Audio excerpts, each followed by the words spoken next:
नमस्कारम, जय सिया राम। कैसे हैं आप सभी लोग। स्वागत है आपका आपके अपने YouTube चैनल में। और सभी योग साधक साधिकाओं का, जो नई साधक साधिका आए हैं, उन सभी का बहुत बहुत हृदय से स्वागत है। पहले के जमाने में क्या होता था कि जो आयु जिनकी बढ़ती थी उनको भूलने की बीमारी होती थी। लोग कहते थे कि उनकी आयु हो गई है, तो इस वजह से वो है ना चीजों को रख के भूल जाते हैं। कहाँ उनने क्या रखा था उन्हें पता ही नहीं होता है। कहीं पर वो पेन रख के भूल जाती हैं, कहीं पर अपना गहना रख के भूल जाते हैं, पैसा रख के भूल जाते थे। लेकिन आज के समय पर क्या हो गया दोस्तों, कम आयु में भी ये आपको समस्या देखने को मिल रही होगी।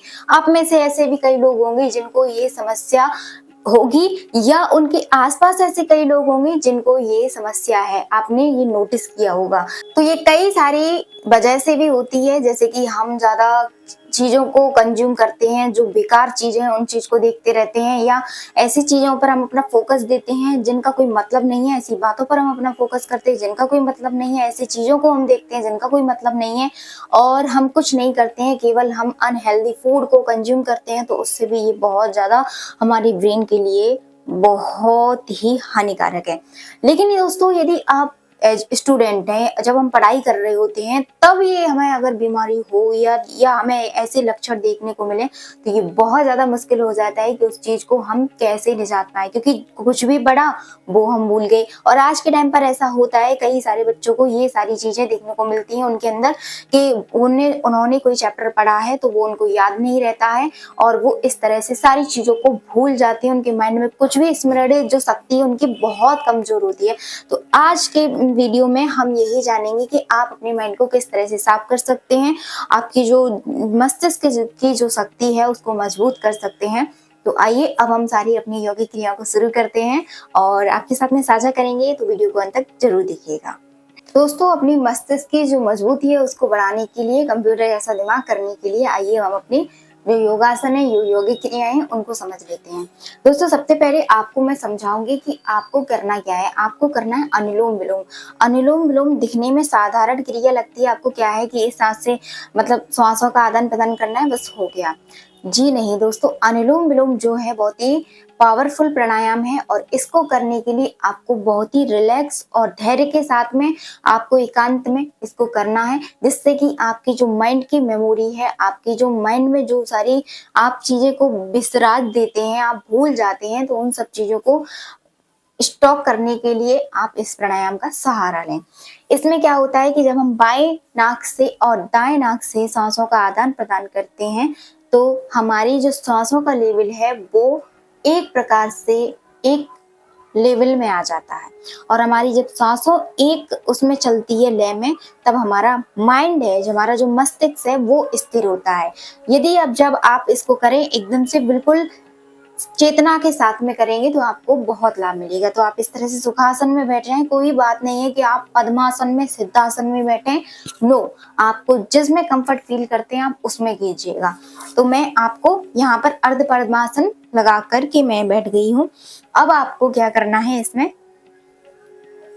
आपके ये जो हाथ है ना, ये इस तरह से आपको क्या बनाना है, इस तरह से आपको नासिकाग्र मुद्रा बना लेनी है। नासिकाग्र मुद्रा बनाने के बाद में आपको बाएं नथुने से आपको श्वास लेनी है और दाएं से छोड़नी है, दाएं से लेनी है और बाएं से छोड़नी है। इस तरह से आप 5 से 10 बार इस क्रिया को करें शुरुआत में, फिर इसकी अवधि आप बढ़ाते जाएं।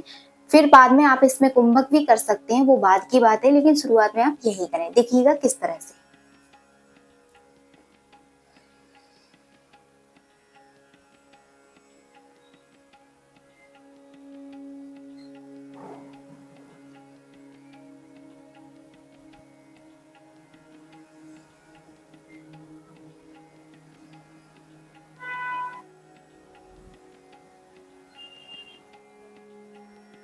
इस तरह से हम इस चीज को करेंगे, इसको खोल देंगे।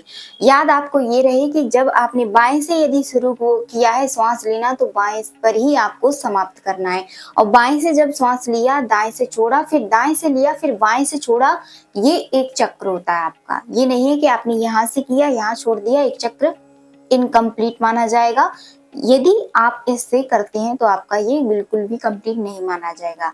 आप यहाँ से लेंगे, यहाँ से छोड़ेंगे, फिर यहाँ से लेंगे, फिर यहाँ पे आके आप छोड़ेंगे, तब आपका एक चक्र पूर्ण होता है। इस तरह से आप 4 से 5 चक्र इसका अभ्यास करें, आपको रिजल्ट आपको देखने को मिलने लगेंगे। यदि आप कंसिस्टेंसी के साथ में करेंगे तब आपको रिजल्ट मिलेंगे। ये नहीं है कि आज आपने किया फिर 2-3 दिन तक किया नहीं तो आपको कुछ भी रिजल्ट नहीं मिलेंगे। दोस्तों, ये हो गया हमारा प्रथम जो अभ्यास था वो हमारा हो गया। अब हम द्वितीय जो हमारा अभ्यास है उसको समझ लेते हैं कि वो किस तरह से करना है। हम इसी मुद्रा में बने रहेंगे। आप इसमें बनी रह सकती हैं अर्ध पद्मासन में, या आप वज्रासन में बने रह सकते हैं।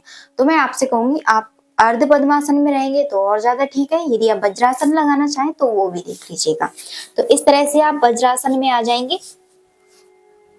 और फिर आपको क्या करना है, हमें करना है जो उपाविस ताड़ासन जो होता है उसको करना है, यानी कि बैठ के करने वाला ताड़ासन, जो हमारी मेमोरी को बहुत ज्यादा इम्प्रूव करने वाला है। तो ये जो हमारी शोल्डर है, ये जो हमारे हैंड है, इसको ऊपर ले जाना है, इसको लॉक करना है और जिस तरह से हम ताड़ासन करते हैं ठीक उसी मुद्रा में करना है। तो इनहेल किया और जितना हम इसको ताड़ सकते हैं, यानी कि ताड़ मीन्स खींचना, जितना हम इसको वृक्ष की तरह ले जाएंगे अपने पूरे शरीर को और इनहेल करके इस तरह से जब आप करेंगे तो आप इसमें बहुत ज्यादा इम्प्रूवमेंट देखने को मिलेगा आपको। श्वास छोड़ते हुए इस तरह से कर देंगे, हाथों को खोल देंगे एंड देन वापस अपनी जगह पर आ जाएंगे। तो ये थे हमारे 2 आसन जो मस्तिष्क के लिए बहुत ज्यादा फायदेमंद होने वाले हैं। दोस्तों, इन सारे आसनों को आप फॉलो कीजिएगा और यदि आप इसको कंसिस्टेंसी के साथ में फॉलो करते हैं, इतना आपको लाभ देखने को मिलेगा कि आपको कोई भी मेडिसिन, कोई भी किसी भी चीज की जरूरत नहीं पड़ेगी। यदि आप कोई किसी चीज की मेडिसिन भी लेते हैं, आप कुछ भी करते हैं तो वो आप लेते रहें, इसमें कोई भी आपको समस्या नहीं है। लेकिन आप इन सब चीजों को फॉलो कर रहे हैं तो आपको इसमें बहुत ज्यादा अंतर देखने को मिलेगा। फॉलो करके देख लीजिएगा, आपको बहुत ज्यादा लाभ मिलेगा। यदि आपके आसपास ऐसे लोग हैं तो उनको ये वीडियो शेयर कीजिएगा, आगे इसको फॉरवर्ड कीजिएगा, क्योंकि आपका एक फॉरवर्ड, आपका एक लाइक और आपका एक कमेंट हमें बहुत मोटिवेट करता है और हमें आगे आपके लिए काम करने की प्रेरणा देता है। तो ऐसे ही हमें अपना सपोर्ट और स्नेह बनाए रखिएगा हमारे साथ में। मिलते एक नए विषय के साथ में और नई ऊर्जा के साथ में। शिव शंभू से प्रार्थना है कि आपकी हर अच्छी जो इच्छा उनको पूर्ण करें, आपको स्वस्थ रखें, आनंद में रखें। ओम नमः शिवाय। जय शिव शंभू।